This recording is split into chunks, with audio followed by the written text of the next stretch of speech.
Howdy, all you delicious people. I'm here today to view Carrie from 1976. So I'm going to get all of this right out of the way because there are several different kinds of Carrie films. So I'm going to list all of them. So there, of course, is to be the Rage Carrie 2, which I had gone on and seen, and drastically much different than the original. And also there is to be, I would assess, a 2002 remake of Carrie, which I saw bits and pieces of, and really it's kind of at a very low budget range, I feel, and it kind of felt fairly similar to the original, so I was just going like, what is the point of watching this? And then also there is the 2013 remake, which I only saw the trailers of, but man, did they really advertise the heck out of that film for something that I don't think a lot of people saw. Not quite sure. But if it seems that people are to be interested in the remake, maybe I'll check it out. This video does well. Guess what? I'm probably going to go on and check it out. To really contrast and compare the notes of whichever. But yeah, when it comes down to this film, I also have to go on and talk about the notes of the actors. And with that said, some of the notes are just kind of very unusual for this movie. So you firstly have to realize that Carrie is basically built off of bullying the Carrie character. And to go on and to hear that some of the actors either thought that this was a comedy movie from watching the 40th anniversary Scream Factory TV YouTube thing interview of the actors. Like, some of the actors, I guess, thought that it was a comedy for some goofy reason, or we had the girl who played Chris that was talking about how her and John Travolta were to be a comedic duo for a lot of the behind the scenes crew. I don't quite get it. If anything, in all honesty, like the Billy character played by John Travolta, like if anything to me, like he was the one character that I think just didn't fit for this film. Like, I don't know, like John I don't think was at all really like aggressive enough, and like I don't think that he at that time played a good bad guy. I think he needed many plethora of other projects to be a better bad guy. And even then, some people may not go on and legitimately buy him as a bad guy, even in the later things that he had gone on and been a bad guy in, depending on your own opinions and tastes and whatever. But so, and also the actress who played Chris and John Travolta had gone on to play another movie, it seems, at some point. But anyways, it seemed that a lot of this film was actually improvised, and the opening scene that they were originally going to go with was actually cut out. There was going to be like Carrie watching some girl just sunbathe, and yeah, I think the volleyball scene is a lot better set up, but also it's just kind of interesting how like right away there is to be just women without clothes in this film, but supposedly there's going to be a lot of steam and a lot of other things just kind of going on. Also, you end up having the guy who played Tommy in this film kind of talking about how like this was his first big break kind of film, and this and that, and how he was kind of grateful for that, and this and that. Yeah, just talking about a lot of that 40th anniversary Scream Factory TV interview thing. But yeah. So now let's go on and let's actually talk about this film. The actress who played Carrie herself went on to talk about how uh, really she was kind of looking into certain Bible-esh like imagery to kind of see how she should go on and kind of like pose herself in certain parts of this movie. And I thought that was kind of rather interesting. And then also it seems that she was to have actually uh, focused on reading the book and taking some cues from that. But then also it seemed that a lot of the movie was improvised. Because it seemed that Norma, she didn't have a lot of things going on in this film, and so they just kept ad libbing and adding stuff for her to do in this movie. Because I guess throw away the book, I guess, at a lot of points, right? And so yeah, we also find that the whole tuxedo scene about the three guys getting the tuxedo improvised. All right, okay. Like I'm not going to give away too much about this film, but I also would go on and state that this movie has been out for a very long time. So if you don't know nothing about it, here is your time, I guess, in the sun. So Carrie, in all honesty, to me, is a movie about bullying, where we come to find out for no reason that this movie actually sets up that Carrie is to be the center of the outcast world. Like what I mean by that, if I said that wrong, it seems that Carrie is to be the one person that no one likes. Everyone else, like everybody loves everybody, but then that one Carrie girl though, and then also like her mother just kind of maybe makes a lot of people uncomfortable. But then again, uh, I don't know. There wasn't enough time to marinate on that. Like, if they would have gone on and set up in the very beginning of this film that a lot of people were to have looked at Carrie or her mother or something, and like set up in the film somewhere that it's like, well, yeah, like nobody in this town likes Carrie or her mother because of us finding out about her uh, father running away, and like that tells us something about that family, and like they could have gone on and set that up, or uh, maybe just had somebody go on and figure out a way to just kind of help us understand why Carrie is just so unlikable when it seems that she is to distance herself from everybody. Like maybe that is to be the fact that maybe nobody likes such an introvert. Uh, Again, not quite sure. Uh, but then also, Carrie doesn't really have anybody to turn to within this entire film. Even her own mother goes on and kind of hurts her in some ways and forces her into a closet to pray. And so it seems that Carrie's only saving grace in this whole entire film is either Mrs. Collins or eventually Sue, who is to, instead of continuing the team of the girls that don't like Carrie, Sue is to just kind of carve her own path and decide to try to make Carrie's life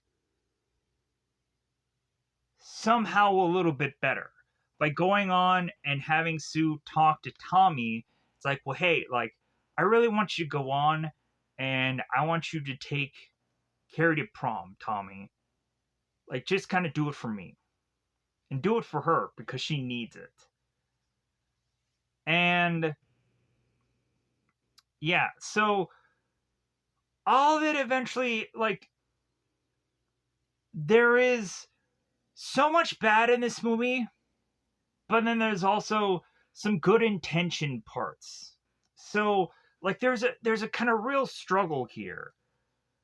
And so that's where it's kind of really hard to completely understand what eventually will be the grading of this movie, because I can't for the life of me go on and say that Carrie is to be a bad film. None whatsoever.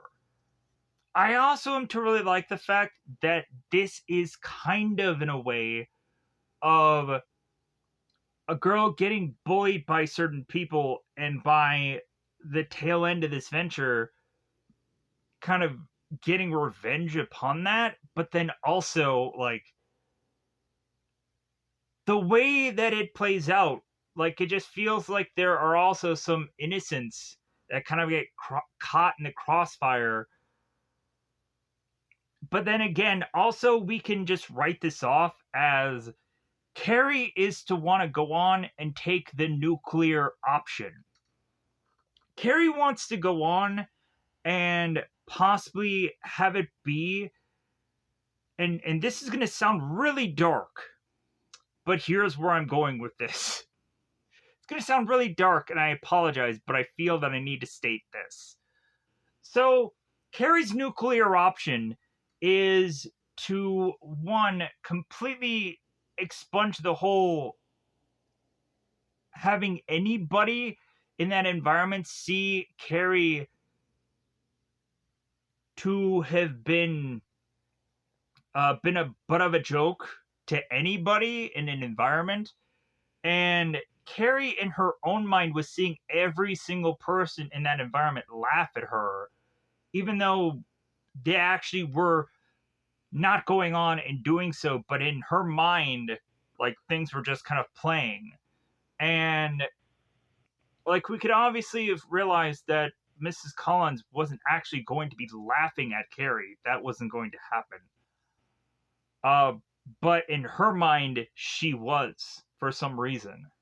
But so Carrie had gone on to take the nuclear option of, like, she didn't want anybody who had gone on and seen her to be pranked this way to have any memory of that occurrence, and so she murdered everyone that existed there, with the exclusion of possibly Sue, which who knows how much exactly she saw. But then again, also, I then would take it a step further to state that Carrie going on and doing what she was to have gone on and done, regardless of how like people can go on and judge the opposite scales or double side of the sword of this event, I get it. Like some people may go on and hate that Carrie had gone on and done what she did by the end of this movie. I get it. Because there are kind of real life things kind of going on within our environment, which I'm not going to go on and talk about whatso freaking ever to even mention any of that crap. But so, I'm going on and stating it here that Carrie is going on and doing the nuclear option to wipe out anybody who is to mourn the loss of these students. Which, in all honesty, like the nuclear option would have had me just naturally assume that Carrie would have probably, with her power, wiped out the entire town. And man, would that have been bananas to go to that kind of level. But with her telekinesis power, and we can look at movies like Akira and stuff like that to just be like, yeah, like Carrie probably could have gone on and nuked this entire town to have not a single soul to have gone on and had anyone show up at any of these people's graves to mourn the loss of the fact that they had been bullies and bullied Carrie. And plus, most of the people within this town had gone on to bully Carrie anyways. So again, that was pretty dark, but regardless, like, people could go on and have their own opinions. But again, there's also just on the other side of the sword a lot of innocents that are just like, well, hey, maybe nobody even knew Carrie even existed because they didn't give a rip, and why should they have gone on and gotten nuked the way they did?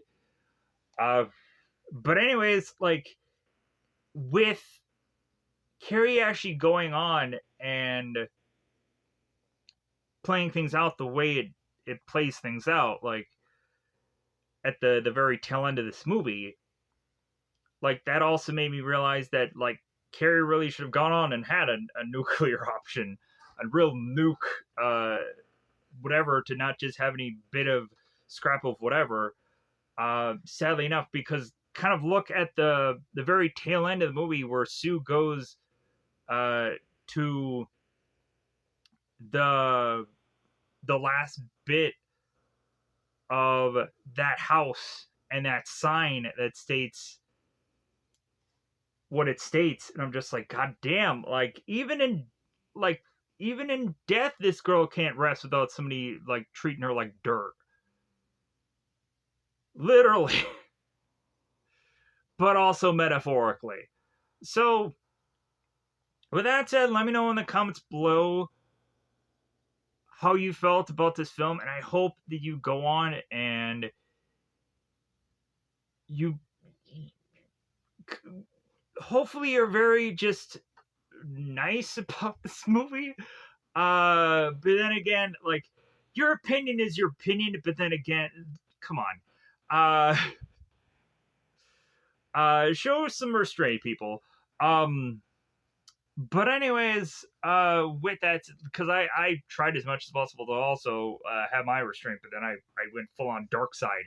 Uh, but anyways, with that said, my grading of this movie, where can you go on and see it right now? I actually thought that this movie, I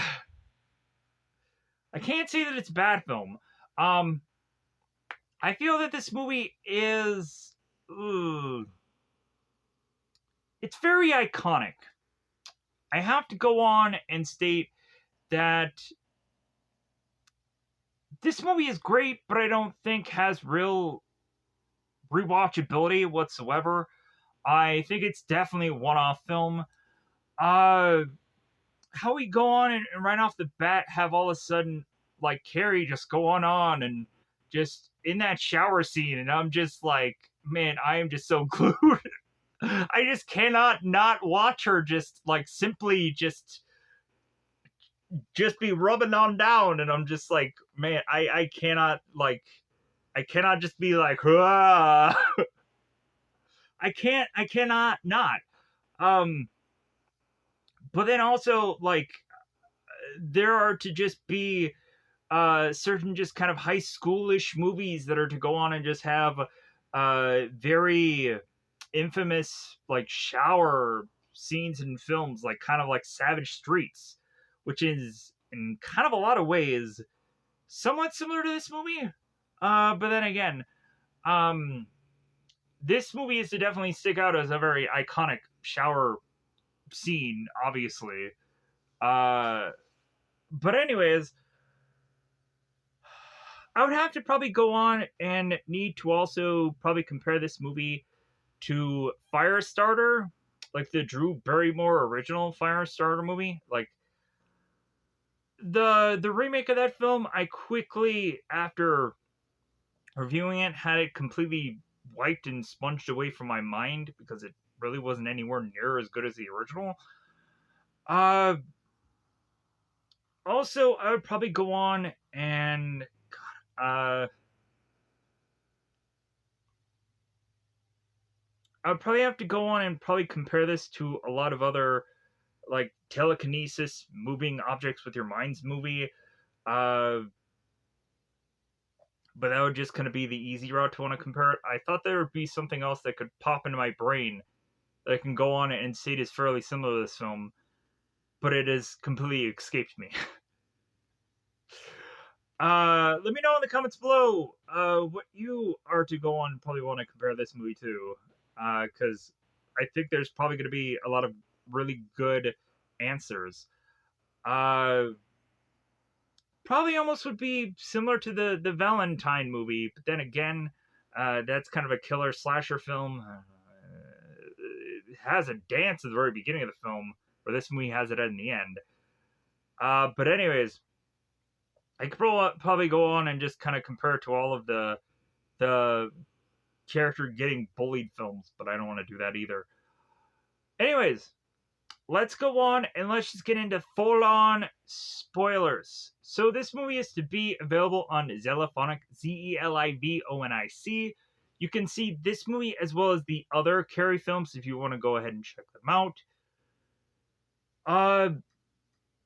Either if this video does well or if it seems that I end up getting enough comments or likes or something upon this one video, if it just bizarrely has in the trending thing Carrie whichever year thing popular, forcing me to want to check it out, I will, because of course I will.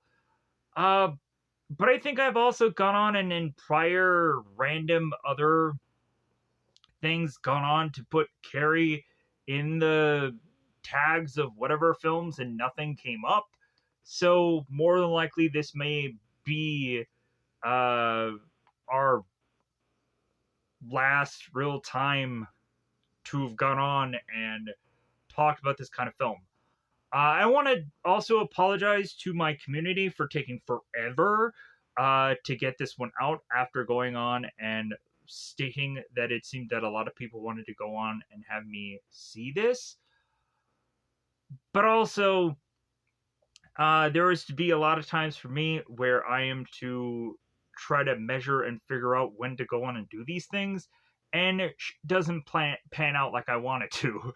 Or really, there are actually to be days where I have things going on. I have a life. Barely one, but I have one at some points in time. But I also want to apologize for not being very reliable, and that I apologize for. So, but at least I'm being very honest about my unreliability.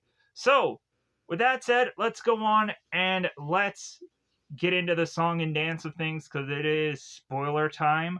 And we'll go on and pause this, and I'll get out my phone with my notes and cast lists and whatever number of things, of which then I'm going to be pulling a rabbit out of my hat to figure out how I can go on and talk about how this entire film is to be what it is. And also, there are certain things that I'm going to have to go on and kind of curve around talking about within this film, especially about a certain girl's time of the month, because I want to go on and be as sensitive as I can about that. But yeah, so with that said, I think it's about that time to just go into spoil time. Spoil time. It's about that time again to spoil this movie. Let's go on. Let's pause this one and crank this bad boy out, Soldier Boy style. All right. I do realize probably a lot of times before I'd probably take so much time in other reviews to talk about like, yeah, like the person that has been bullied through the whole entire movie goes on and gets their revenge at the end, and like a person who was to go on and eventually become the person that was like you've gone too far, like this and that, like the broken character and this and that. Yeah, like I felt that I was to kind of go on and do that so many other times that it probably was to like to have me just be like, you know, I've stated that so often that I feel that stating it here would just be kind of like overkill and redundant. And also like the way that I approach it with the whole kind of like there are certain innocents in this whole thing. Like not everybody was to really be evil in the whole orchestration of whatever had happened. And so yeah, so like how I approached it was just kind of the way I wanted to just approach this one, having some kind of feelings and after effect of talking about this film. But anyways, let's go on and let's talk about this film. So the very opening of it, we have the girls that are going on and of course playing volleyball in their yellow or kind of orangey yellow shirts. So it's a 15-14 game, and so it's game point. So it seems that they're going on and having the other team who doesn't have Carrie on their side be like, hey, yeah, like try to get it to where it's on Carrie's side because she'll blow it. And people that are on actually Carrie's side, it's like, yeah, Carrie, you go on, you actually hit it this time. Come on, you can do it. And immediately when the ball is to, of course, be put in her court, Carrie goes on, she's like, ugh, and then she just kind of lets it go. And people, of course, end up calling Carrie a shit just because she just didn't bother to go on and score the point. People do realize that this is gym class, right? Nobody should give a single F about gym class. But again, it's just another way to just crap on this girl for an honest to God portion of school that probably everybody was just like, okay, I got another easy A out of that class. But then again, also, like, people are to probably say this, like, well, hey, like, there are a lot of competitive people out there. I get it.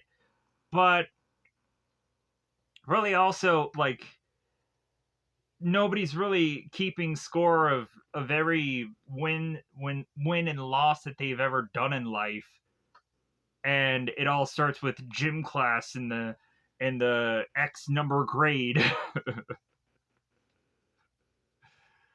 But hey, I guess if it eventually goes on to win you awards and scholarships and pro athletic things, then by all means have that record.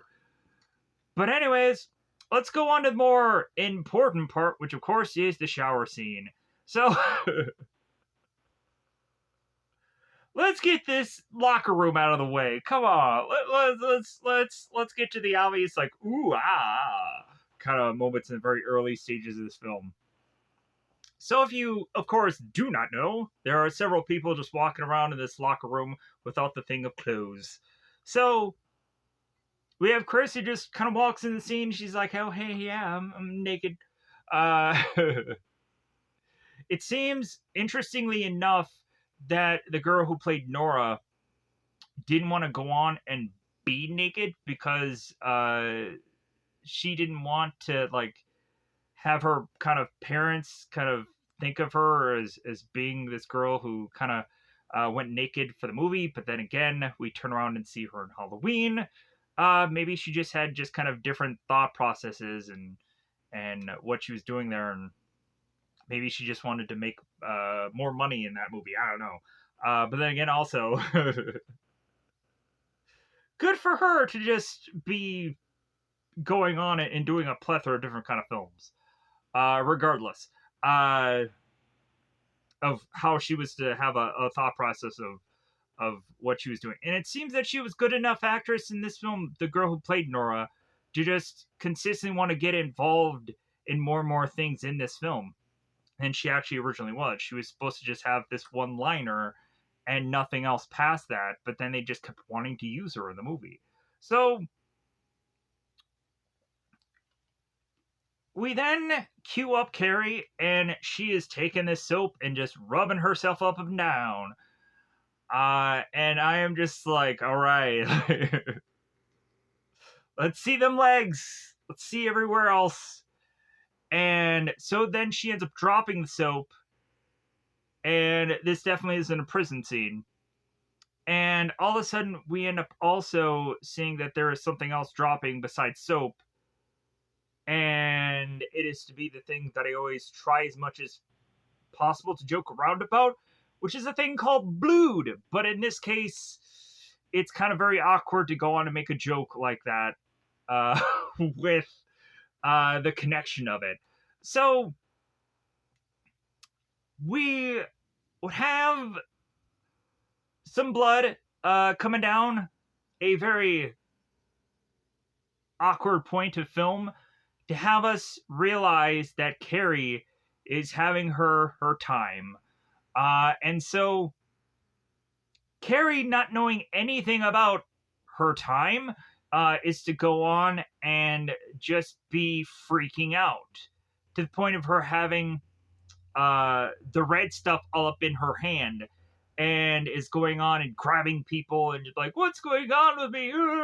And a lot of people are just going on and kind of making fun of her and throwing tampons at her and going on and of course uh, hazing and treating her like garbage because that's what they just do in this movie. That's what they just do to this character for some bizarrish reason. So Mrs. Collins, who of course is the gym teacher, is wanting to go on and break it all up. So she goes on and is grabbing some of the girls. She ends up grabbing Sue. What are you doing? Carrie, she's got her periods. So what? So Mrs. Collins is going on and she's grabbing Carrie, and I'm like, man, like Mrs. Collins, you would think at any part of this film would have lost her job in a bajillion ways. But I guess this is just the 70s, and I guess we just have to, like, mark it as a different time in life. But anyways, like, Collins here is a, I feel like, a good person, but then again, like, she should have lost her job a bajillion ways. It should have just happened logically in my brain. How can you just go on and just continue to have this teacher doing what she's doing, with the slappings and the and stuff? But anyways, not getting far too ahead of ourselves. So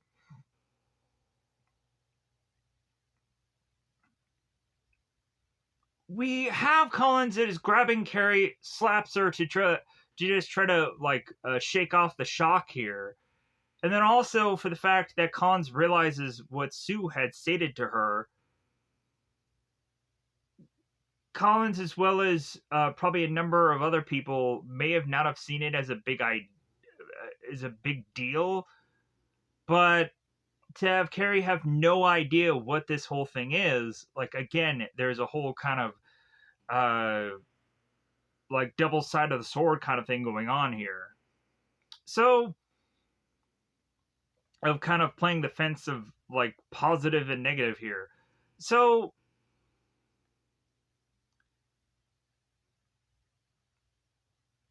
Collins is trying to go on and figure out a way to just kind of talk to Carrie here and get her to just kind of like take care of herself, like come on, like shake out of this. So we then go on and we have Carrie in front of Morty, the principal's office, who couldn't even be bothered to get this girl's name right, no matter how many times anybody says it. Continuing to just call her Cassie because he doesn't give a flying F. What a douche! I know I probably just cursed, but anyways. So, Carrie's in front of this office, and so Mrs. Collins and Morty are going on and having a little bit of a chat. Isn't she a little bit old for her to not know that this is her first period? Is what Morty goes on and states.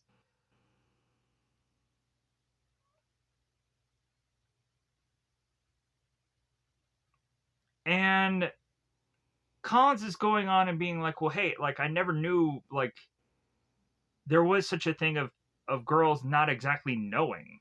But I guess there's something for everything. So, but the fact of the matter is, like, she didn't know. out of all the girls in the world, she didn't know. And so that's the thing that just kind of matters here. And Collins is like, well, yeah, like there is a side of me that wanted to go on and kind of be like the other girls, to maybe like have Carrie not have freaked out the way she did about this. But then also Collins is to also just be a just a nicer person than maybe quasi a lot of other people. Um, but then also that might have started Sue on the path of what she had gone on and done, because maybe she had started to realize that as well. It's like, yeah, like maybe I should have gone on and tried to like figure out a way to like have this girl like realize that what she's kind of freaking out about, like it's a common thing, that she's not dying. So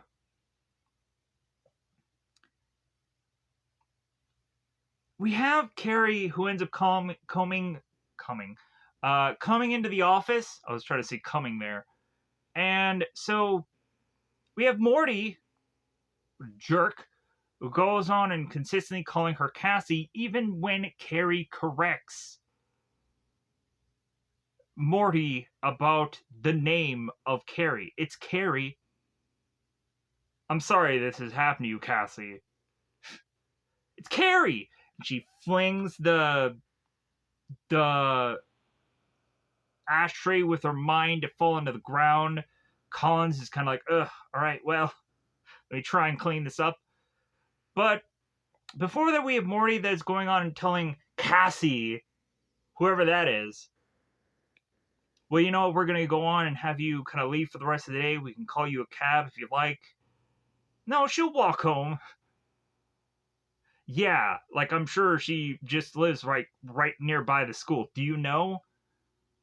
Maybe it'll take her 4 hours to get home. Well, she's leaving early anyways, right? So, like, why don't you ask her, like, if she's nearby the school? You must know her really well, Collins, to know or have that knowledge. F off. So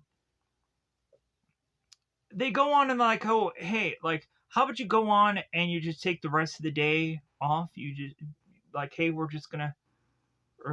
really gonna just like figure out what you really need.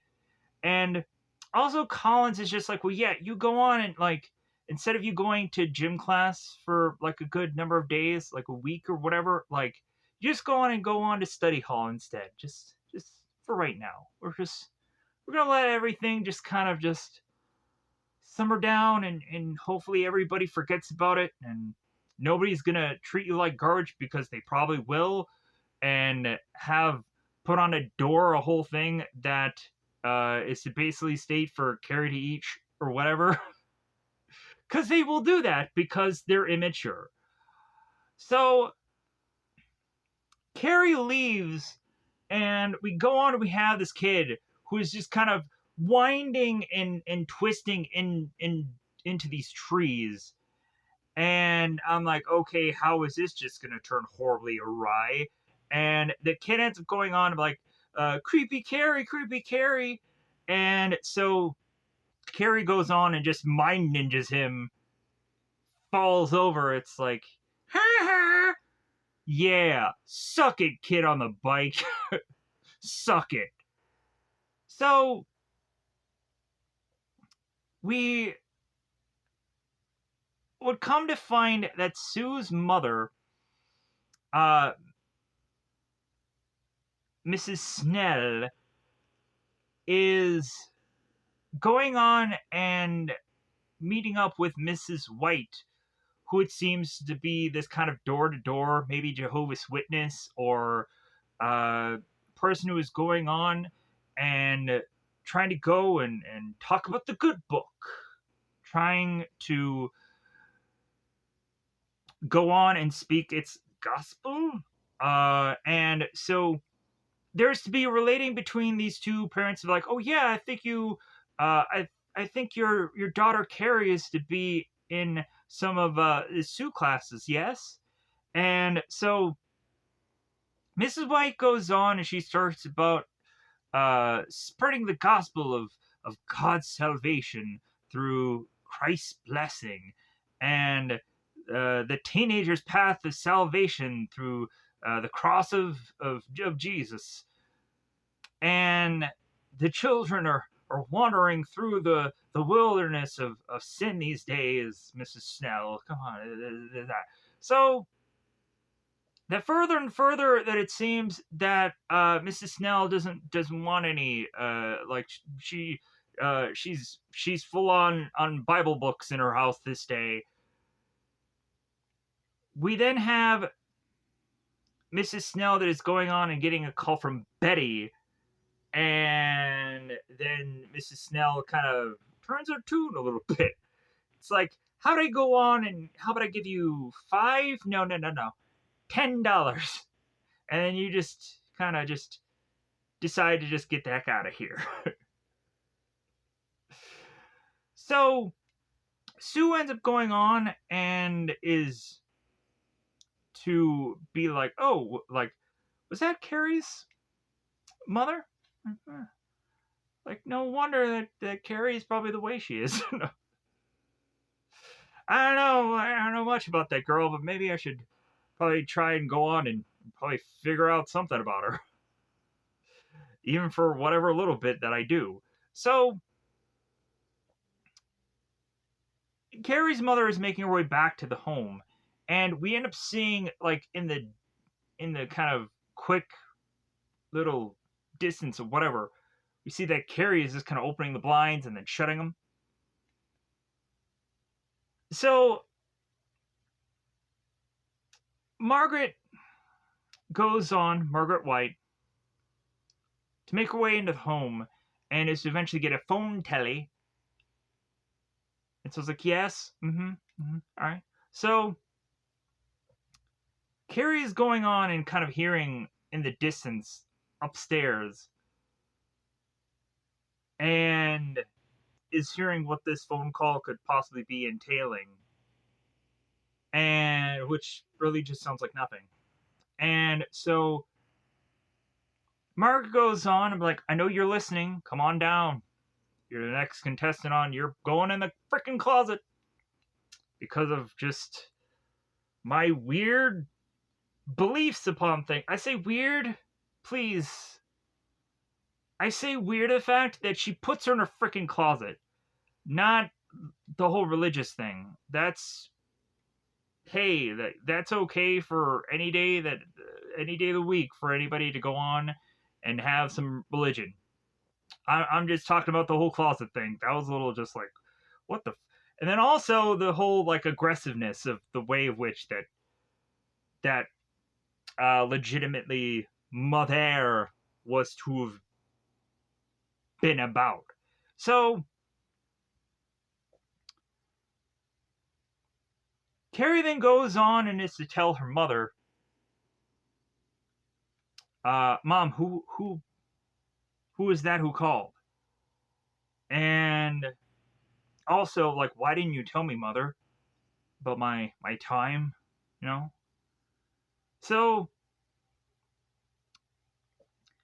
the mother starts to go on and talk about God made Eve, the rib of Adam.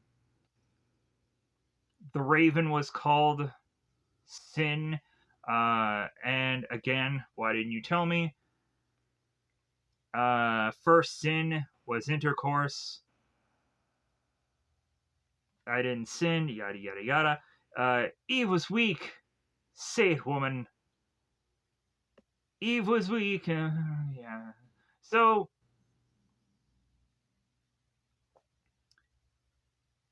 we have this all to be written off as the curse of blood. And that goes on, and I guess somehow justifies a bedraggening. Bedraggening? That's not even a word. A beshovening. God, I am even trying to figure out how I can just make some kind of a joke here, even though there is so many awkward and uncomfortable things to be talking about within this review. There is a putting a person in a closet, yeah, thing going on here, forcing, of course, Carrie to do some praying, in front of a sculpture of a man.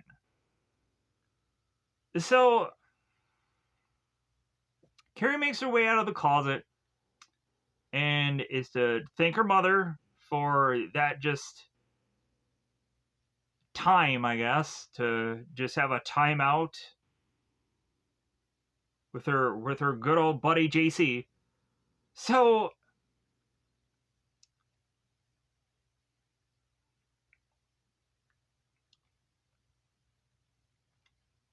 we would go on and have Carrie like kind of give her mother a little peck and be like, okay, I'm going to bed. So Carrie is to, of course, go on and like a number of other different people within certain films. Like you would go on and look at John Travolta in the movie Phenomenon, where he goes on and he has his psychic power, and it's like, look at him, and he breaks the mirror. Or we have Jake Gyllenhaal in the Nightcrawler movie, where he goes on and he's looking at the mirror and he grabs it and he breaks it, and I guess supposedly he had a good chunk of that movie where he had a cast supposedly in that film. Or you can even go on and possibly kind of look at the Superman movie, where I think he is to start to be drunk Superman, and he looks at the mirror and he lasers the mirror. So many kind of scenes that eventually are to be kind of quasi in some ways kind of similar to the occurrence that happens here. So Carrie is to be looking at the mirror, and she's looking at the mirror so much so the mirror starts to go on and starts to wobble and starts to break and breaks into a bunch of pieces. So Carrie's mother makes her way back to Carrie to be like, "What was that noise?" Uh, it's like, "Oh, it was nothing. It was nothing." And we would see all the pieces of the mirror back where it was, and it's like, okay, all right. Like, nobody, I guess, just quickly super glued all that stuff back together. Somehow it just perfectly fit back in there. So we have We have Mr. From, I believe his name is. He could just be Mr. From, but that's the way I just like to go on and pronounce this. So Mr. From is going on and just belting out this poem, which I'm going to go on and have a little bits and pieces here or there of it. So, you people in your big cars, spewing pollution into the air. You people who peer into the back seats of your cars. So, as Mr. Fromm is to go on and make his way through the classroom, conveniently where he goes on eventually stops is to go on and be who is to have been the person who had this poem done on this piece of paper. So Mr. Fromm goes on and states that this poem displays most extraordinary talent, but coming from the person who is to go on and have this paper, it doesn't quite make sense. Because this, of course, is to be coming from Tommy, who's to be this football jock, whatever, and it doesn't quite fit him. Funny enough, how this one scene here kind of in some ways reminds me of the movie Faculty, where we have the one jock-like character who wants to kind of give up his athletic uh, abilities and whichever to instead just kind of more focus on his schoolwork and be better at it. I don't know, like there's little shades of the faculty that kind of remind me of this movie, as well as also having the person who plays Carrie's mother to have been in the faculty movie, which kind of a little throw at that, you know what I'm saying? So, anyways, so Mr. Fromm is kind of begging the class to, like, any comments, questions, things that I'm going to go on and make a joke out of to make Tommy very uncomfortable about fairly soon. Any takers? All of a sudden, in the distance, we have Carrie that states that it's beautiful. And we then have this teacher that turns around and it's like, oh, beautiful. Beautiful, you say? Oh, beautiful for a spacious sky, forever waves of grain. And so when we all of a sudden have this teacher, and I don't even know if I said any of those lyrics right, so if I said them wrong, I don't really care. I know that's an iconic song, and I'm probably butchering it with whatever lyrics that I said there. Look them up on Google. I could care less. But anyways, so he goes on and he starts to sing this song, and everybody just starts to chuckle and laugh to where we're thinking, like, well, is Tommy kind of either like very upset about this teacher saying this, or is he upset with Carrie about her saying that it was beautiful?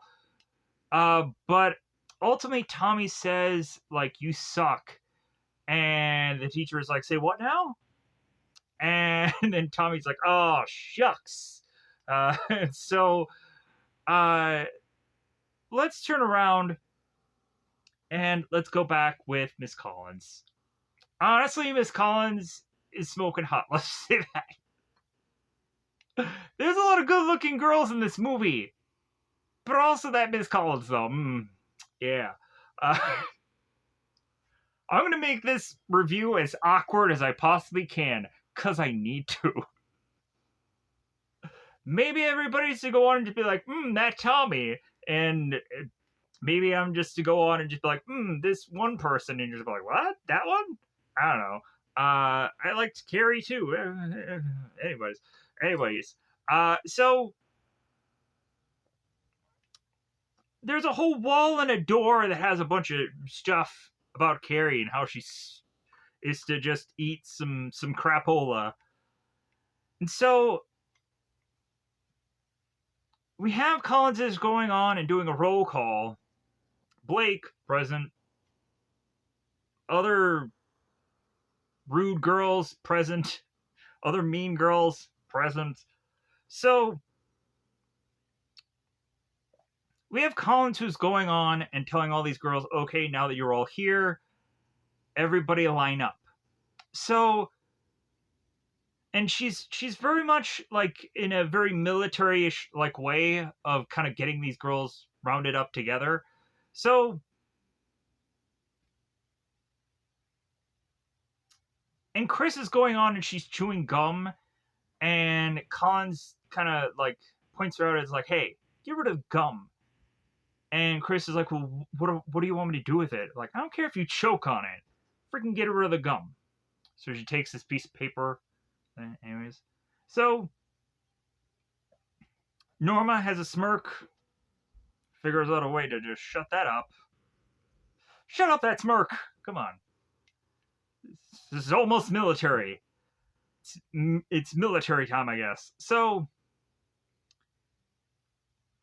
we have Collins who's going on and starting to ask some of the students, hey, like, you going on? You going to prom? Who's your date at prom? Chris, I'm sure you have a prom date, right?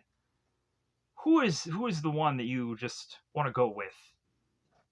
Billy Nolan? Oh, good for you. Yeah, I'm sure. I'm sure he's going to be wonderful if you go. But you won't. Sue, who are you going with? Tommy? Oh, wow, yeah.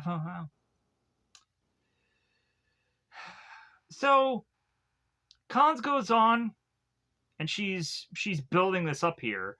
So initially, what she wanted to do was 3 days suspension and then revoking every one of these girls' prom tickets. And they're like, oh no, you can't do that. And actually, how could you actually do that? Doesn't make sense. But I guess really Collins wanted to go on and stress the fact that these girls were going to have to kind of learn their lessons. So, but instead, Collins is to state that she was to kind of discuss this with certain people, and instead they just wanted a week detention because story. So we have Chris is going on, and she's stating that she's like, I'm not going to go. And Collins is stating that the 50 minutes every day of those of that week's detention, they're going to go on and they're going to be at the athletic field, and they're basically going to do straight up kind of CrossFit like stuff. They're doing a lot of stretches, push-ups, pretty much oftentimes what a lot of people in just straight up football sports would go on and do. When they probably just want to make a lot of people hurl or barf or whatever, when they're not to be athletic like this guy right here. But then again, that would also combine as well with a number of X number of minutes of actual football practice, but that's just me. Anyways, so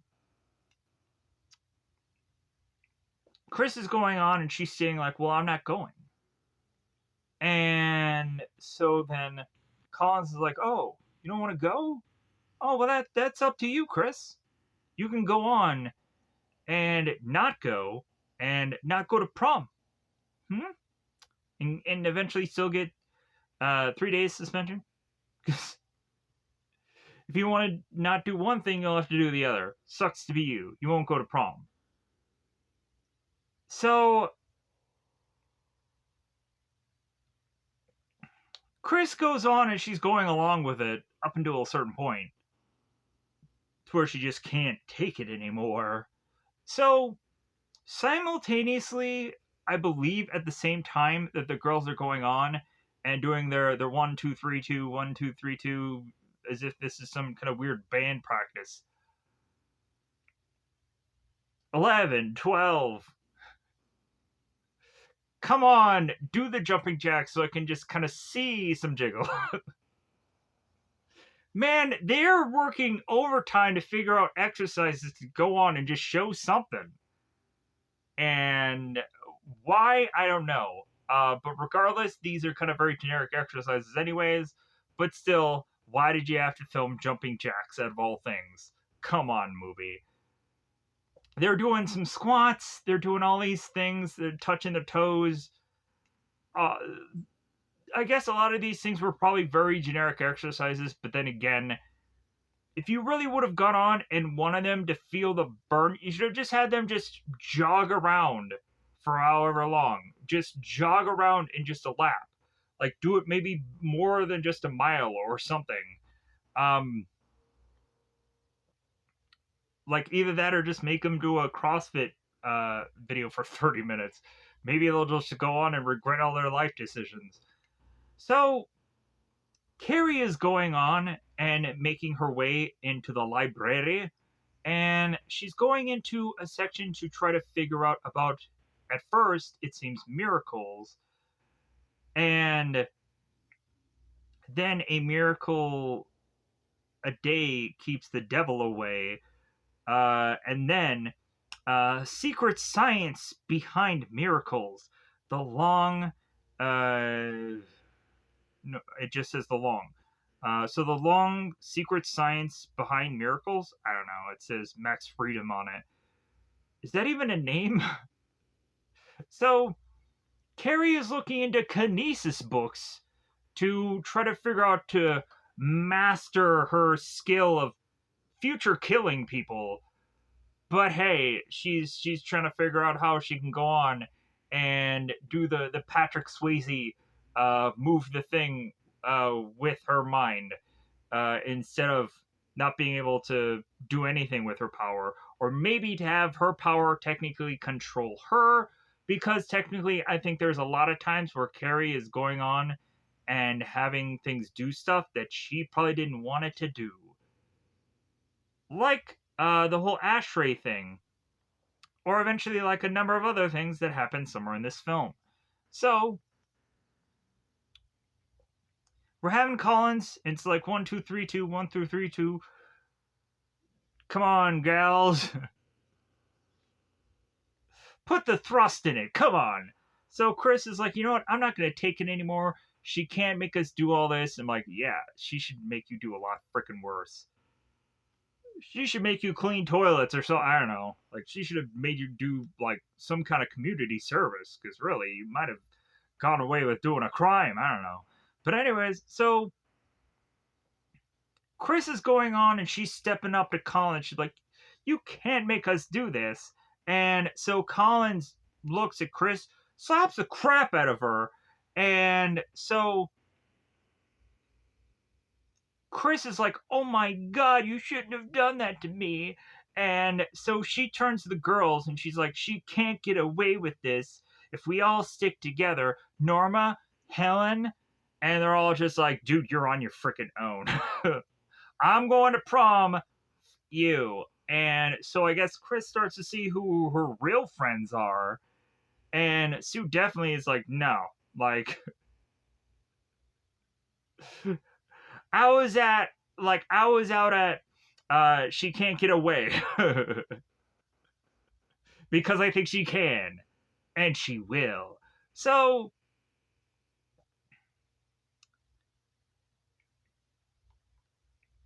oh, the book is to be called the Secret Science Behind Miracles. That's what the book was called. My bad. Anyways, so Carrie goes on, makes her way into the library to find this secret science book. Really, I hope that at some point she ends up figuring out how to just master that skill. Yeah, because she's gonna need it. She's gonna need to know how to close them doors and them windows and murder some folks. She goes on and she figures out the definition of telekinesis, thought to be the ability to move things with your mind. Yeah. So here's when we go on to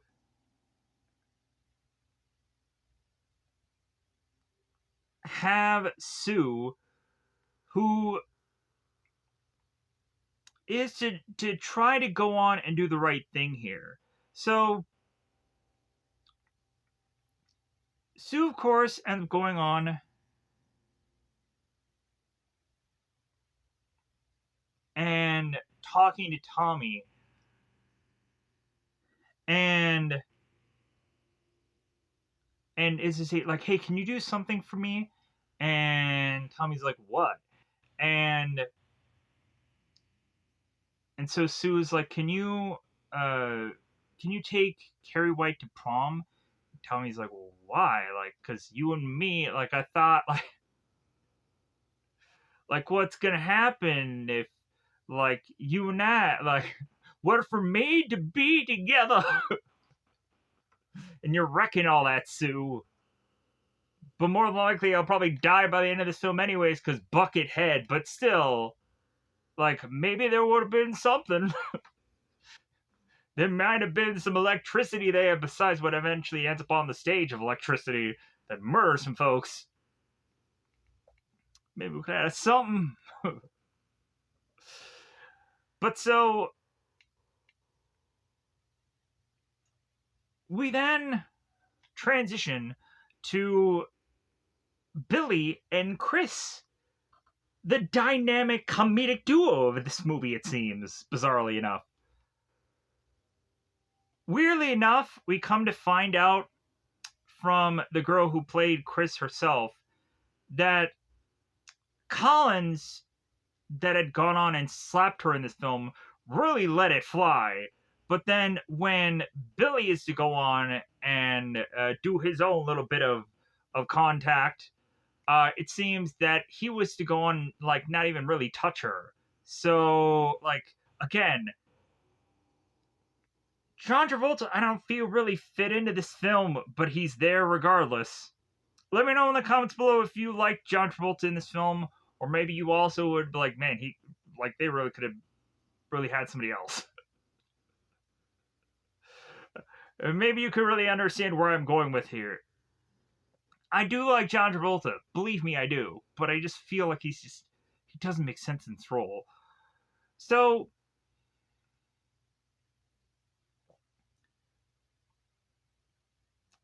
we have Chris that is going on, and she's like looking at her makeup, kind of adjusting herself, and Billy's kind of looking at the chest consistently, just going like I'm gonna get me some of that later on, even though really what he's gonna be getting is a little blowy. But anyways, so Billy's going on. He's driving along. He ends up seeing Freddy. Hey, Freddy, how's it going? So it seems that Freddy wants to go on and have the guys make their way to Minsky's for some hard stuff. Whatever that means. Is that like Mike's Hard Lemonade? Does that mean a little candle magic that you want to go on and hard stuff? Is that Kool-Aid? I don't know. So what? Some hard stuff. Maybe that's hard metaphorically. Something, I don't know. Some kind of weird. Something's getting hard. So Freddy drives past. All of a sudden, there's to be a bunch of women that are all in this car, and they do nothing. In all honesty, if there would have been actually some skin to be shown, you could have honestly have had this one girl go on and do a little bit of flashing at Billy and Chris as this joke. Kind of like how Forsaken, that vampire movie, got on and kind of did that. That would have actually made some kind of funny, goofy sense. To just kind of be this little joke of a thing. But again, probably all about the comfort of the actresses and whatever. But then the girls end up driving by. And so here is also a thing that I forgot to set up. Freddy was to go on and want a beer from Freddy, and so he chucks it over. And so Billy just starts to guzzle it and drink it, and he has just some residue upon his face. And so all of a sudden, after the girls pass while Billy is just glugging along, all of a sudden there's to be this cop car, and Billy's like, oh shit, and he just chucks the beer right at Chris. And she's like, stupid shit. And she she consistently goes on and calls him this name throughout this entire film. And the thing of it is Billy is to go on like, yeah, I really hate you and calling me that. But she continues to do it throughout the entire film without any repercussions really from Billy. But then again, there is to be the whopping that is to just, I guess, in the actress of Chris to be not as impactful as Collins a whopping. But again, John Travolta probably didn't want to go on and probably do this role anyways. He probably didn't want to be the bad guy. He probably wanted to go on and be any other thing but that. But that is to be what it is. But again, he also did Pulp Fiction, so that was technically in some ways the bad guy. But then again, it's all about perspective. So,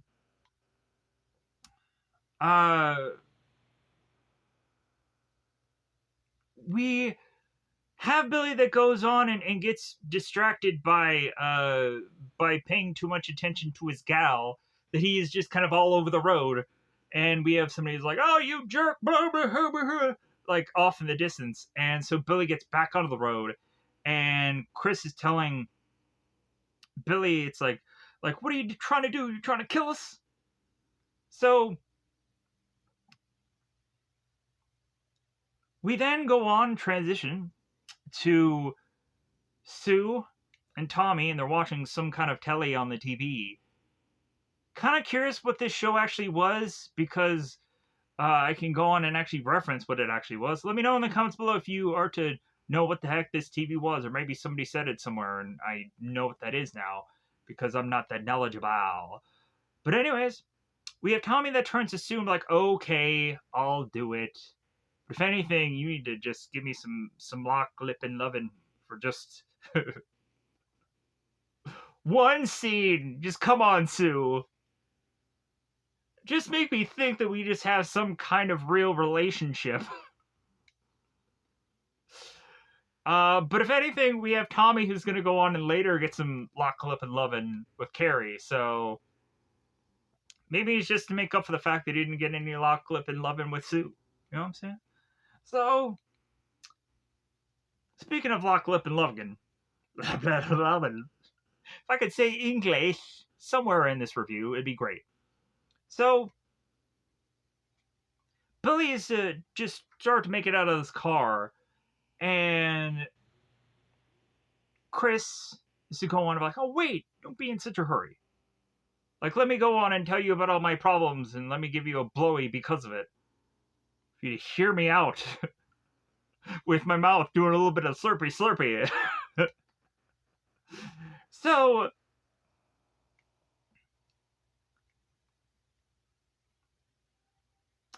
we have Billy who's making the joke. It's like, well, yeah, I'm just in a hurry away from you. And so Chris is going on and taking Billy. It's like with his hand, bizarrely. You could be doing some other things and not be doing that with my hand. That's a little weird. So, and then Billy is to get quasi, I guess, aggressive, but you don't really know because from where of which that whatever he is doing, you can't really logically see what he's doing. But he's like, I know what you like about me. This, don't you? This and that. Oh, yeah, that. Whatever that is. She likes it, maybe. So, again, with the whole, like, dumb shit thing, and he's like, I told you never to call me that. You know, you're totally effed up. And here's the thing. Didn't she go on and not, like, call him, like, stupid? She called him dumb crap? But then again, we have Billy who's like, don't call me that. I told you to never call me that. She said something else. She didn't say what she said before. So give her some slack. So we have Chris is going on telling Billy, like, you know what, I have to tell you something important. And so Billy is just like, okay, I hope that importance is somewhere south of the border. And so as Chris is making her way down to seemingly Billy's chest and then in the belt region, she's going on like, oh, Billy, I hate Chris. I hate myself. Oh, Billy, I hate Carrie White. And Billy's like, who? Who? What now? Who did the what now? Who's Carrie White? Why do you hate this girl that I'm going to have to go on and probably get killed because of knowing? Man, I am already in an hour and a 13. That is some crazy time. This movie, I think, is like an hour and a half, and I'm almost, like, not even probably halfway done. I don't even know. I'm not even sure. So, back with Carrie, now reading still telekinesis library books. How many books could logically be about telekinesis in a library? Man, this library must just be some library, I tell you. Like, I wouldn't think that they could easily have so many books about that, but then again, who knows?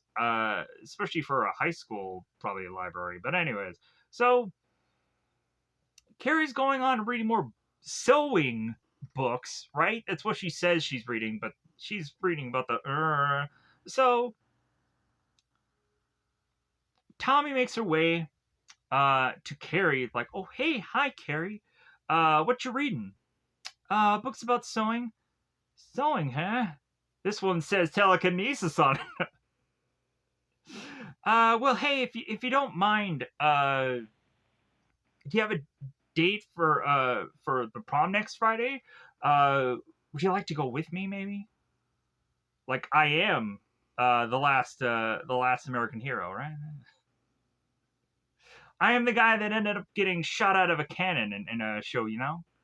So Carrie goes on and she runs off, and Tommy's like, "Wait, what? Like, you didn't give me an answer. I'm gonna have to go on and figure out where you live and just stay there until you give me some kind of yes, no, maybe, sure." So we have Collins that is going on and talking about, like, you guys go on to practice those drills from yesterday. I'll be right there. And as Collins is just to conveniently make her way down these steps, she all of a sudden bumps back into Carrie. It's like, oh, hey, yeah, Carrie, like, what's going on? Like, how's it hanging? So we then have Collins who's like looking at Carrie, and she's kind of doing her normal, like, I want to just be on my own and I don't want to talk to anybody, introvert and whatever. And so Collins is like, well, what's wrong? Even though she can probably never tell because Carrie just has resting, get away from me face. And so Collins is going on and be like, well, hey, like, did the girls do something to you? Like, what's up? Like, kind of tell me something. Spill it. Spill the beans. So it's like, hey, would you just tell me? And so Carrie's like, well, I got invited to prom. And that's a bad thing? Tommy Ross asked me, that's even better. Yeah. High five it up right now, baby. Yeah, you're going to the prom, woman. You better go. Even if you have to go on and have a sackcloth or something. Like, go to the prom. Like, make a dress if that's what you got to do.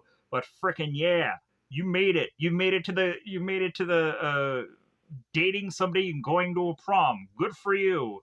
You actually went to a prom with actually somebody else to go and have a prom date. I went to prom and I went completely by myself. I really could not have cared less. Because eventually, when I went to prom, I actually found someone in there and I just danced with them the rest of the time. And I was like, all right, hey, yeah, this is great. And it actually was a girl for the most point. It wasn't a mop or a broom or something. But anyways, so we have Carrie who's like, well, yeah, well, but like Tommy's just trying to trick me again, or like it's just those girls trying to trick me. And so, but then Collins is trying to be like, well, like kind of look at the upside of things. Like maybe this might just be terrific, and like maybe you just have to go on and like and really just have me just kind of talk about your attitude and and just how you just kind of just think about yourself and feel about yourself. So Collins is trying to take Carrie and put her in the mirror. She's like, you know what, like you're actually an attractive girl. If anything, if you kind of put your hair back in a little bun and like maybe like have some eyeshadow or some lipstick. And I'm like, I'm sorry, like you do realize that her mother is like a very religious girl, and I don't think that lipstick is going to be a part of the agenda. But yeah, she's just like, oh yeah, with like just some makeup here and some hair curls. Hey, it'll work. Hopefully, you'll look exactly like that within the third act. Let's hope. So Collins then is to turn around and is to find, it seems, Sue and Tommy. It's like, okay, hey, the jig is up. I know that Tommy asked Carrie out to the prom. Spill it. Like, what's your plan here? Like, what's your game? What's going on? So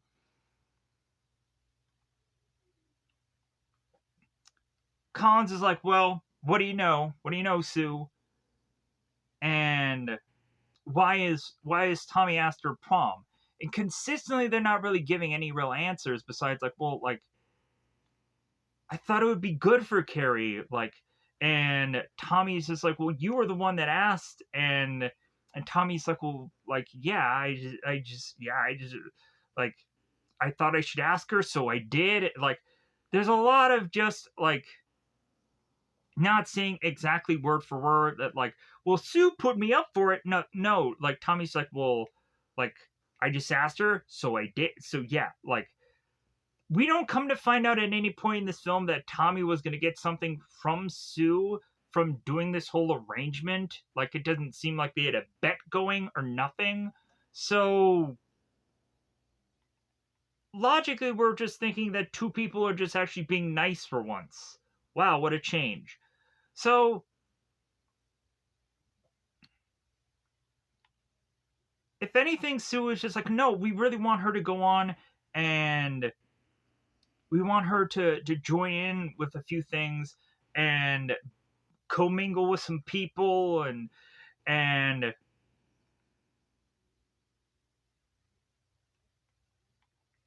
so like Collins is going on and telling Sue and Tommy, it's like, well, you know that Carrie's not that kind of girl, like,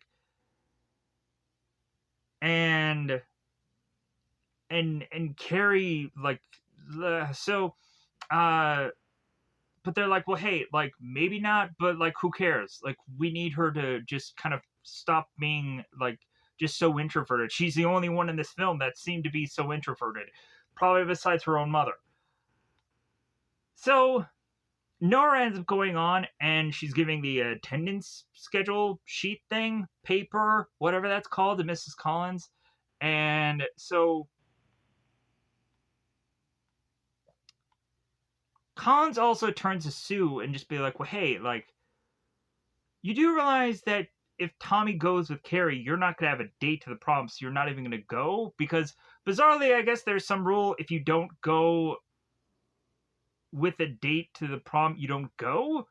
That seems like a weird, goofy rule. That's like almost outlawing dancing in school. Like, it doesn't make quite sense to me. But, like, I don't know. Maybe they just had weird traditions in the 70s. I don't know. But also, if you're gonna go to the prom, freaking just go to the prom. Who cares? Like, just like wear your freak flag and just do whatever. Like, some people, we would come to find out also get like second chance proms. Like, I guess that exists somewhere in certain states or whatever. Man, is that cool for some people that never really had that prom moment. So hopefully you can go on and get yours second chance, whatever things. If you can figure out where those things are and do that. Anyways, so for those of you that are going on and thinking about your prom and how you never went, there is a possibility you can go on and get a second chance. Come on, get if you have a hubby or whatever, a gal, and you're a gal or whatever, go to a second chance prom. You can finally have that second chance of a thing that probably doesn't probably mean enough of you to really care, but anyways, dare say you can do it anyways. So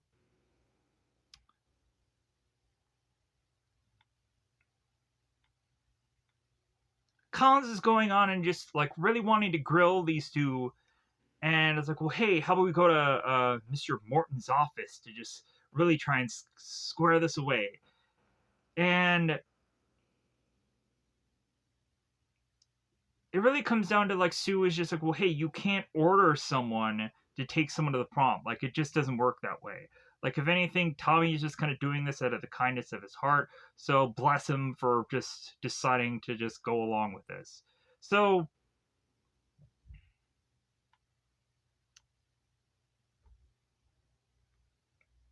so uh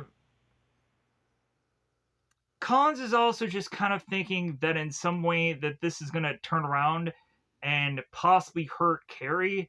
And Collins is just like, you know what? I just won't allow that to happen. Like, you know that I'm just going to be like, bull get the horns and this and that. Like, I'm watching like that freaking prom like a hawk to just see if there's going to be some blood of a bucket come flying some way, which I won't be able to see and prevent because Sue is to try and prevent, but whatever, it is what it is. So,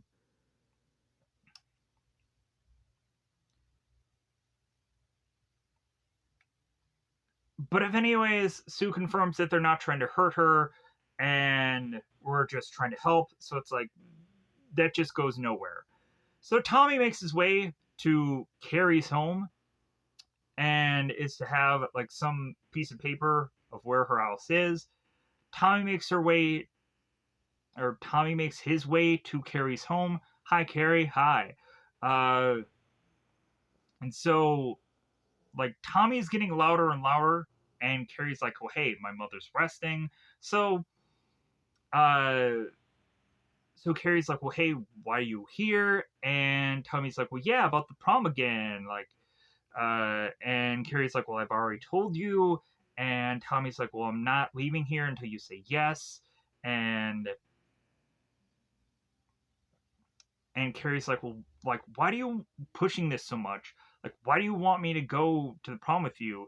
And Tommy's like, well, I don't know, like maybe because you like my poem, like maybe, me, and like that's what eventually he keeps using when Carrie is to consistently just try to keep grilling Tommy of like, okay, like why are we at the prom now? Like why like did you want to go with me and this and that? Like why are you kissing me?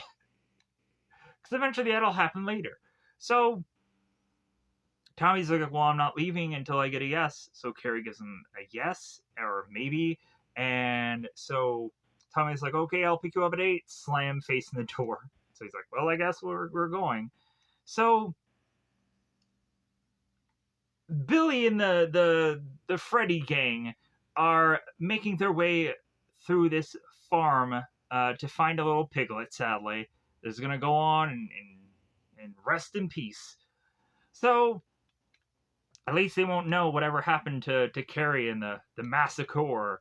But anyways, so there's just this barn that just has a mass like depiction of all these pigs and it's really interesting looking. This massive visual here going on. But if anyways, they just kind of make fun of it. So they make their way into this barn to come to find that Freddy doesn't want to go on and murder one of these piglets. So Billy goes on and he takes this sledgehammer into his own hands, literally, and goes on and is to start to spread away from the pigs. And it seems that Chris is just kind of doing bizarrely either an egging on sesh or something. I don't know. It's very weird and unusual. So Billy goes on, sledgehammer down, murders one of the piglets. So if we haven't had enough horrible things going on in this film, a piglet ends up getting murdered. But then again, hopefully not everybody is vegan and watching this. Or anybody who loves PETA. I don't know. Anyways, moving on.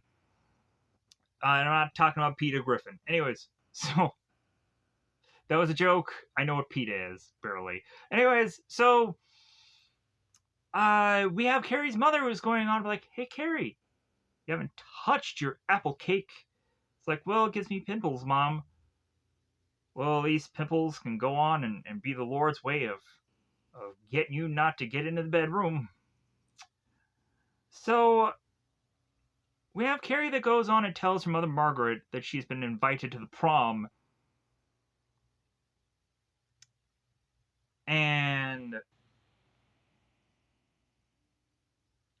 we have her mother. It's like, oh, you know what prom means, right? Is you're gonna get that lay-in. You're gonna get that lay-in. No, that's not what she said. But anyways, Carrie ends up going on and saying like, well, yeah, like all the kids think I'm funny and I'm weird, but if anything, I just finally want to go on and be normal. And his name is Tommy Ross, and like he's really nice, boy, mama. Like if you want to go and meet him, like he'll be really nice. And Carrie's like, I want to be accepted, and I feel like I can be accepted. And And so her mother's like, go to the closet. Just do some more praying. And we have Margaret that's going on and telling Carrie, it's like, yeah, after the blood, then there's the boys, and the boys sniffling around, and uh, and they know the smell, this and that. So we have Margaret that goes on and is to go on and, like, I think attempt to want to try and leave, but then Carrie uses her powers and closes all the doors and the windows, and then her mother freaks out like, oh, all right, well, I guess I'm not leaving then. So Carrie is going on in kind of in some ways putting her foot down, like, hey, things are going to change around here. And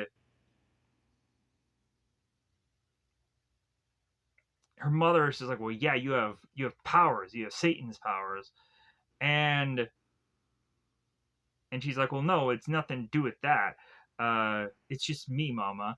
And like a lot of this almost seems like Precious in a lot of ways. The one movie, Precious, there's a lot of similarities there. But so, uh, and she's also saying, well, yeah, like if I concentrate hard enough, I can move things with my mind. And also, like Margaret is to say, well, yeah, uh, Satan has also entered your father and carried him away, but also Carrie's like, well, yeah, like everybody in town knows that my father just kind of ran away. So he ran away with a woman and this and that. So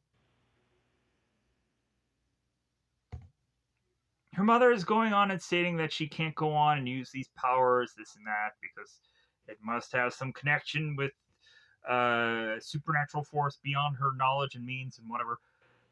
So blah blah blah. So Chris and the gang are going on, and of course this is well past the hour and a half this movie is. If you want to go on and not hear what I have to say, it's okay. But at the end of the day, I'm just gonna keep rolling on because I know that this is gonna happen anyways. Because it happens to everything. But anyways, let's move on. So Billy is going on and getting his bucket of blood and starting to spill a little bit because he's a spiller. And so Chris is going on and calling him a stupid again, a stupid Shiite, and telling him it's like, hey man, you're getting all the blood all over the place.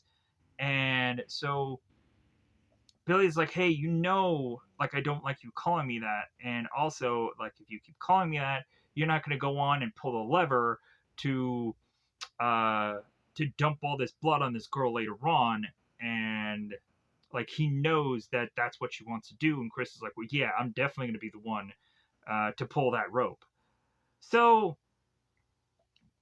Carrie is going on and making her dress forcibly because that seems to be an often certain other kinds of films we come to find that a girl has to go on and make her own dress because heaven forbid she has the money to actually go on and purchase these things. But then again, also, it's kind of nice that a girl is kind of just making her own dress. Not saying that that should be a thing that I'm like, oh yeah, I just want a girl to make her own dress. No, like just like freaking whatever.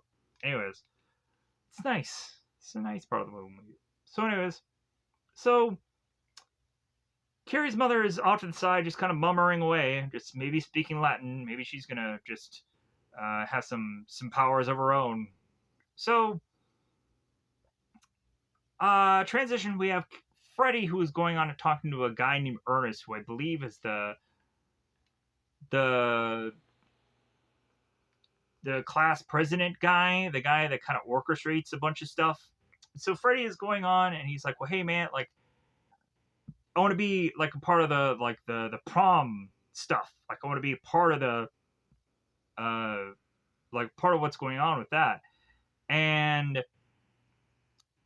Ernest is telling Freddie, it's like, well, it's a little late in the game for that, buddy. Like, if anything, I can't really figure out a way to get you involved in the decorating of the prom.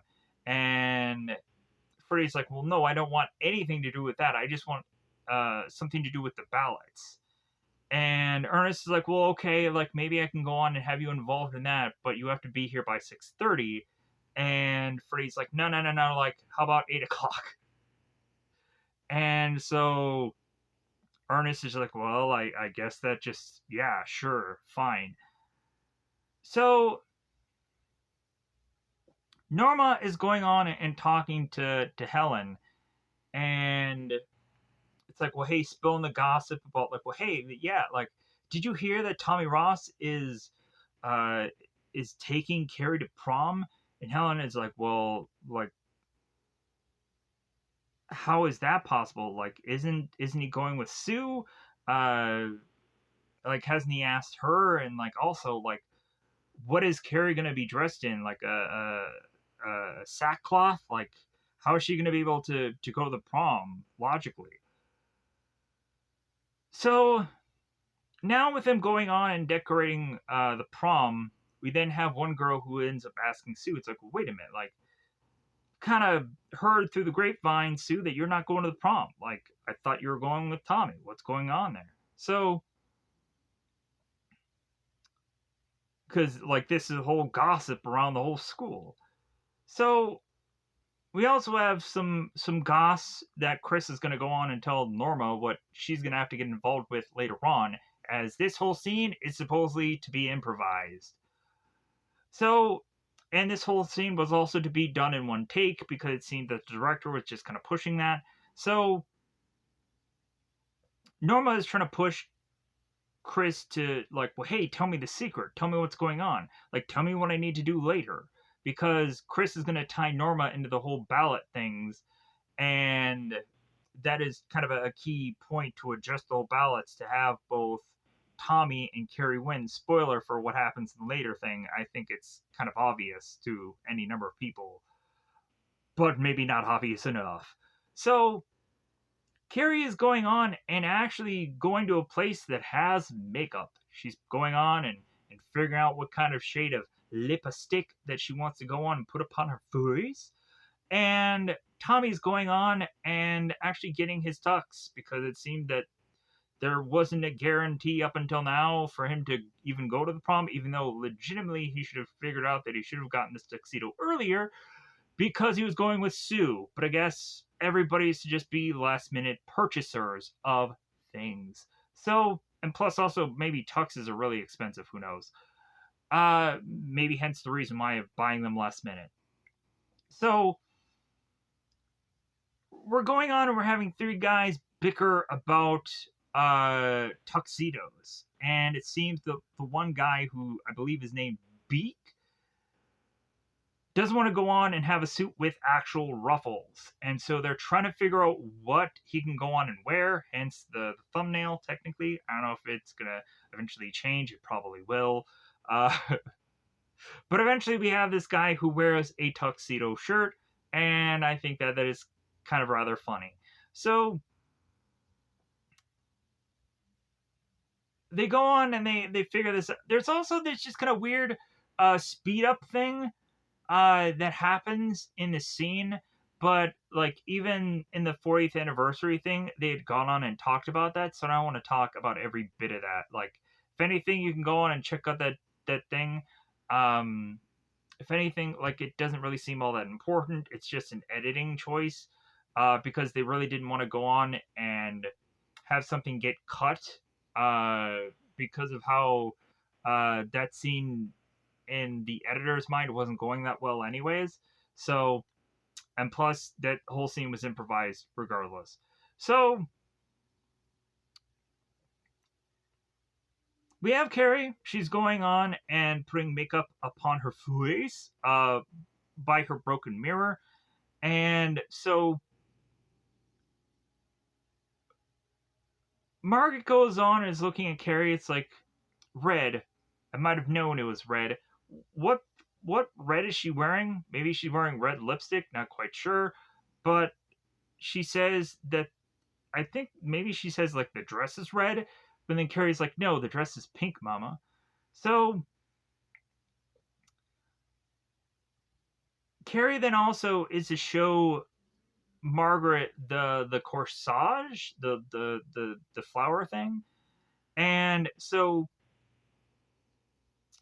Margaret is to go on and just be like, well, hey, like, how about we just burn the dress and like we pray for forgiveness. I'll go on and like you'll stay inside and I'll meet up with Tommy and I'll tell him that you're not going and this and that. So and also Margaret is telling him the iconic thing that I always kind of reference from this movie. They're all gonna laugh at you. They're all gonna laugh at you. Which of course ends up going on and being a weird tracking thing that ends happening later. They're all gonna laugh at you. Yeah, that's whatever. And maybe the thing that I use at some point of jokes and whatever, maybe I've referenced Carrie far too often in a number of other films I've reviewed. That is to have a lot of people probably want to go on and have me review Carrie for how many times I reference it in other things. Moving on. So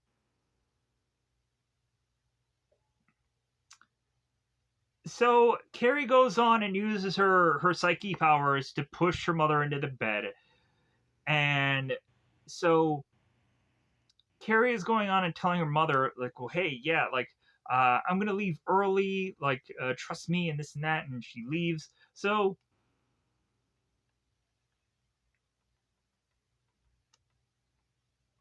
Carrie goes into Tommy's car, and eventually, like Tommy tries to convince Carrie that maybe they should go to the beehive later on. So, like, are they going on and are they leaving the prom early, or are they gonna just stay the whole prom and then go to the beehive after? So, convincing Carrie to like, hey, just kind of commingle with some folks. But anyways, Tommy and Carrie make their way to the prom, and Tommy looks at Carrie. It's like, well, hey, are we going in? And Carrie's like, well, no, I just need a minute. And it just seems that like Carrie is just kind of just slow to just kind of do anything. But then again, hey, like at least you got her this far. Kind of take those small victories where you can get them. So, but also Tommy's like, well, hey, I look kind of stupid if I was just dancing with myself. So like, hey, uh, like, would you mind if you want to like kind of go with me? So yeah, so like kind of joking and trying to figure out some way to just get Carrie to just kind of get a little bit more of a victory to like, okay, she's in the prom now. Like maybe we can go on and have a number of people just kind of talk to her, and that's what happens here. So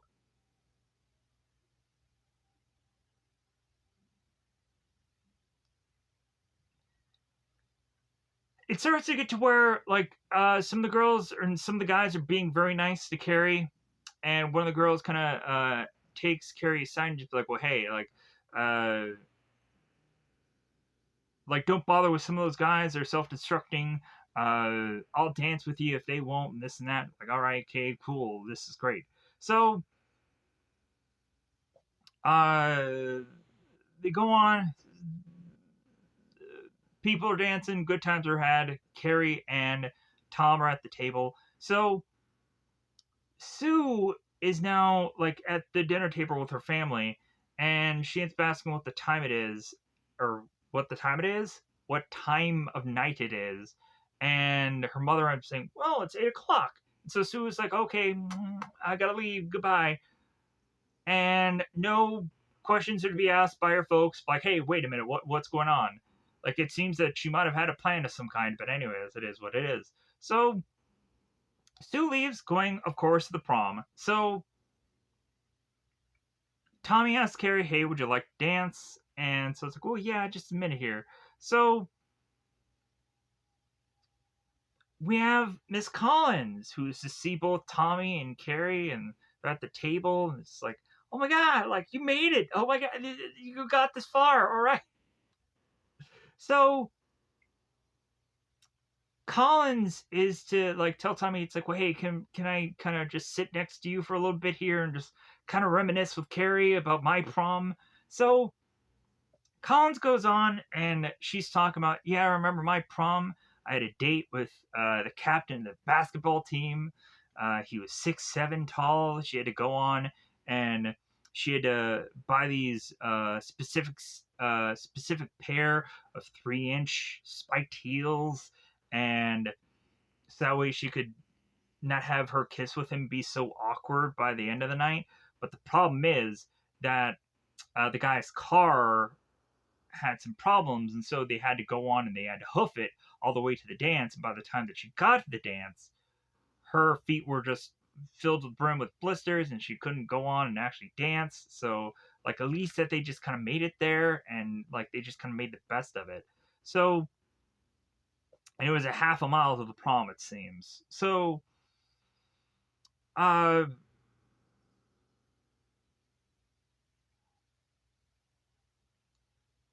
but if anything, it's like being on Mars. They'll never forget it. It's a once in a lifetime experience.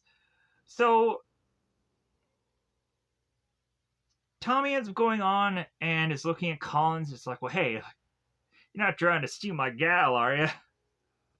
So Collins like, oh, okay, all right. Like I spent enough time with Carrie. Like, hey, how about you go on and just gonna get your chair back?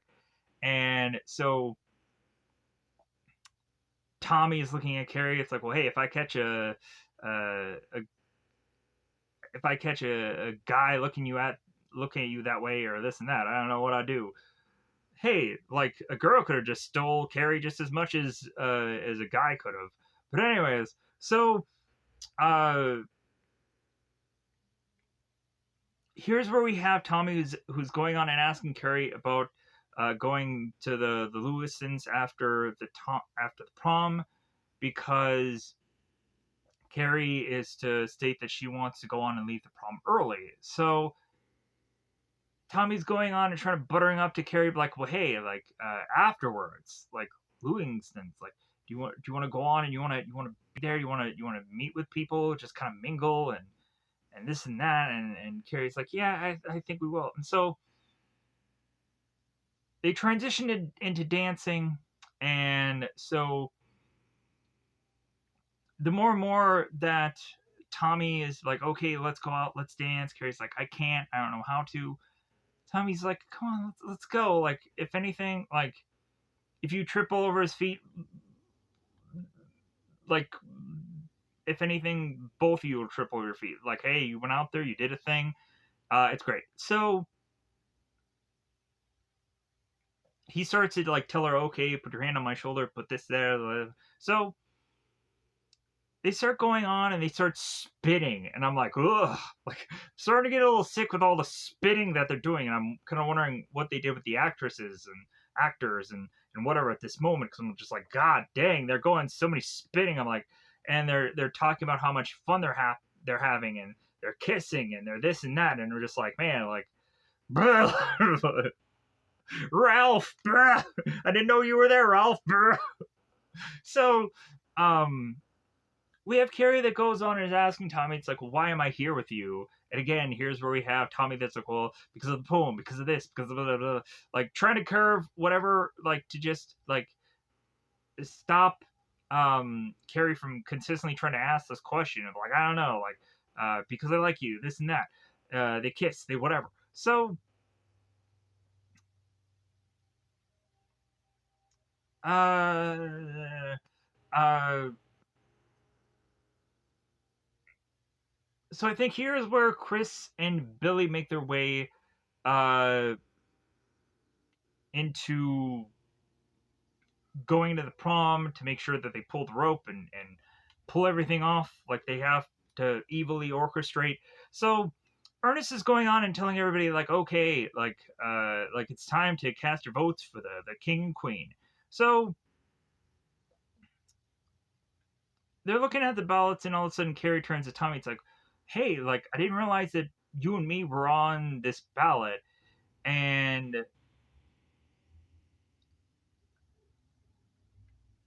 so Tommy's like, well, hey, like what if we win? Like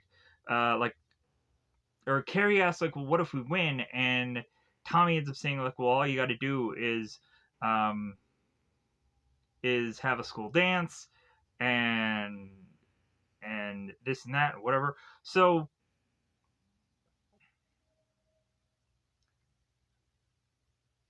but also Carrie is just like, well, like if anything, probably if anybody is gonna all just vote for you instead of me because they're more your crowd than mine, this and that. So Carrie's like, well, hey, like who should we vote for on this ballot thing? And Tommy's like, well, how about we vote for ourselves? And Carrie's like, no, I don't think I can vote for myself. Like, I think there's a number of other people here that deserve this much more than we do. But then Carrie's like, well, what the heck? How about we just kind of vote for ourselves? And so she scratches the X. And so back at Margaret's home, she's just chopping up some carrots, foreshadowing us that she's going to be chopping something else besides carrots somewhere down the road. So Billy and Chris are hiding behind these stairs to get in position for the clunk of the bucket. So they get the votes together. Norm and Freddie getting the votes. They tally it up. So while Norm and Freddie make out and drop the ballot, they end up getting the fake ballots that are all to say Carrie and Tommy, or maybe legitimately those were the to be where the votes were swinging regardless. So, ladies and gentlemen, I've got the winners. Carrie and Tommy, you're the ones to get a bucket of blood being flopped on your faces. Come on down. So Tommy and Carrie, Tommy is like, yeah, of course we won because main character. So they make their way up to the stage, the steps. Carrie, or Carrie and Tommy making their way up the stairs. Billy and Chris kind of poking and like, yeah. So Sue is to go on and is to kind of look and she's like, oh yeah, like they did it. They're making it up the stage. Good for them. But then as also Sue is to start to like kind of look around the prom, she ends up noticing the bucket of blood and she's also seeing this rope because she's right next to this rope thing, and then she kind of tracks where the rope is, and then it gets the bucket of blood. So then Sue, trying to trying to see what the heck this bucket is, ends up going further and further out to where she can try to get a good sight angle on it, and that has her have the eye line of Collins, and so Collins is like, well, what is Sue here? So Cons and Sue, like one is trying to get to the one another, and so Sue is trying to like see that there is some shadow with Chris, and is like, okay, like so Sue is trying to stop both Chris and Billy from doing what they're doing. She gets so close, but yet so far away, as she kind of pulls uh, the little uh, the little curtain thing to look at Billy and Chris, but she doesn't get any further than that. As Collins kind of pulls her away and is to kind of kick her out of the prom. So sadly enough, Sue is not there to stop this whole deal. So Chris pulls the rope and bucket of blood falls upon Carrie, sadly enough. So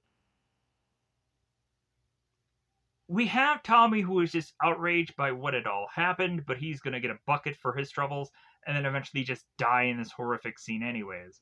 So certain people are going on and starting to laugh, but not everybody. Some people are just kind of like, oh, this is awkward. So again, Tommy, bucket to the head, freaking falls over, and Carrie's like, oh, but then she's also like, ugh, like I'm gonna go full on Super Saiyan and murder all you folks, because they're all gonna laugh at you. So Carrie's all of a sudden seeing in her laughing vision this weird, goofy, swirling around thing that sees everyone laughing, and Billy and Chris are trying to make their way out of this prom to make it to where they're on the outside looking in at the prom. So after that, Carrie goes on and she starts locking all the windows and all the doors because she's going full like red room, red lights. She's gonna red up a lot of people and drown them with a hose of water. So, in all honesty, I don't feel that there's really enough carnage here, but then again, there's also a lot of electricity going through these microphones and this and that. A lot of people die here. I'm gonna have to probably really just quickly go through certain deaths. Nora ends up getting, it seems, pelted with water and she dies, or Norma. Uh, Mr. Fromm and Mr. Morton end up getting electrified by the microphone, and Mrs. Collins ends up getting this thing fall into her and kind of like smashes her in half horrifically. So that probably covers. There's at some certain point where I think Mr. Fromm gets heavily electrified, so much so that he starts a fire onto this wall, and then the whole entire place just engulfs in flame. But Carrie can go on and get outside through one of these doors that she herself probably opens. So Carrie starts walking off as this fire truck is making their way to this school. So Chris and Billy are driving in their car trying to find Carrie so they can run her down. Carrie ends up spotting this car, and so she turns and freaking flips the car, murders them. So Carrie does the only thing that she really has left to do, which is to just go right back home and go into the tub, clean herself off, and then try to figure out where her mother is so her mother can comfort her and state that everything was horrible and everything had gone bad. And they laughed at her, like her mother had basically said beforehand. So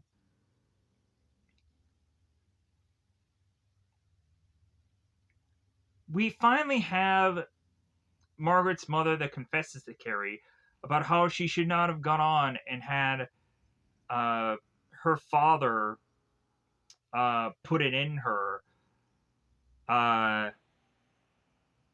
and the whole story of this is that at one point her father was full of whiskey, and Margaret was to hope that they can kind of pray the the sexual tension away, but it got to the point where uh, the dad was looking at Margaret and like, yeah, I want me some of that. And so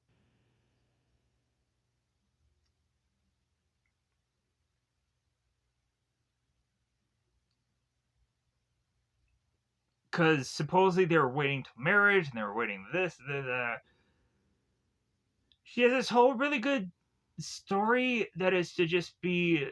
I don't know how good it is, but anyways, um, but if anything, it's better than a lot of stuff that kind of is going throughout this movie as far as dialogue is concerned. So the hugging of Carrie and Margaret deals with a kitchen knife that is to be coming from the floor, and Margaret stabs into Carrie, which then leads to Carrie fall down the stairs, and Margaret makes her way down with this knife, very bizarre-ish like manner. So Carrie ends up going on to now need to use her ability to defend herself, and so now all of a sudden we have one knife that ends up going into one of these kind of boards that are kind of, or one of these things that are just kind of keeping the house sturdy with the one. Anyways, so Margaret's mom, one blade into the hand, one blade in the other hand. Now she's just kind of stuck there. There's a kind of a symbol going on here. And then all of a sudden, there's just a bunch of knives that are just kind of going into the chest of Margaret. So there's a lot of kind of weird, unusual things going on with Margaret. Like the sounds that she's just making are just kind of like, okay, all right, whatever. So Margaret eventually goes on to die as Carrie's just kind of huddled in the fetal position into this corner. And so Carrie then goes on to just kind of unknife her mother and is to kind of hold on to her mother. And all of a sudden, the house starts to collapse around them. And so Carrie is holding her mother while the house decides that it's just going to crumble and collapse. And so Carrie, I believe, starts to bleed from out of her mouth because maybe she's starting to feel the collapsing of this house, killing her. So Wallace going on and seeing the visual of old JC. So next up, we see Mrs. Schnell, or Mrs. Snell, that is looking on Sue, and Sue is sleeping because more than likely she's been grieving the loss of her classmates, because this kind of seems like a kind of the aftermath kind of thing, where Mrs. Snell is going on and talking to somebody like, oh yeah, Betty, like thank God it's you. We've been a little on edge lately. Uh, yeah, with all of the with uh, all the news reporters uh,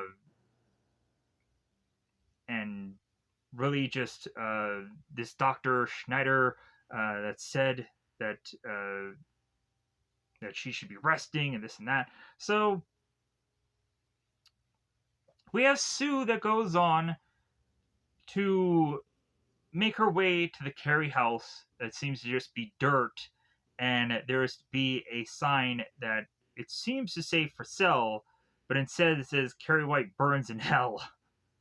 So Sue goes on and is to have like a bouquet of flowers to Carrie's home just to try to figure out a way to make amends for whatever she might have caused, but also still kind of being the final girl in the win column of this whole scenario because she made out of it alive. So, in repercussions for that, we also, by the end of this, have Carrie grab Sue and touch her. And here's where I'm almost thinking of like the X-Men Cassandra Nova thing, where maybe at this psychic moment, Carrie had gone on to transfer her powers to Sue, and that could carry on the legacy of rampaging telekinesis murdering people. And what a way to just make a franchise out of this whole deal. So Sue wakes up, and of course, she's freaking terrified, like anybody would. So, her mother, of course, is going on and trying to console her and trying to just, like, comfort her in this horrific time of dead friends and Tommy being dead and Chris and whoever else was just attractive in this movie or whatever. Anyways, I'm going to get out of here because I realize I've been talking for 2 hours, a full half an hour further than I probably should have, but I really don't care. Even though I consistently bring it up anyways.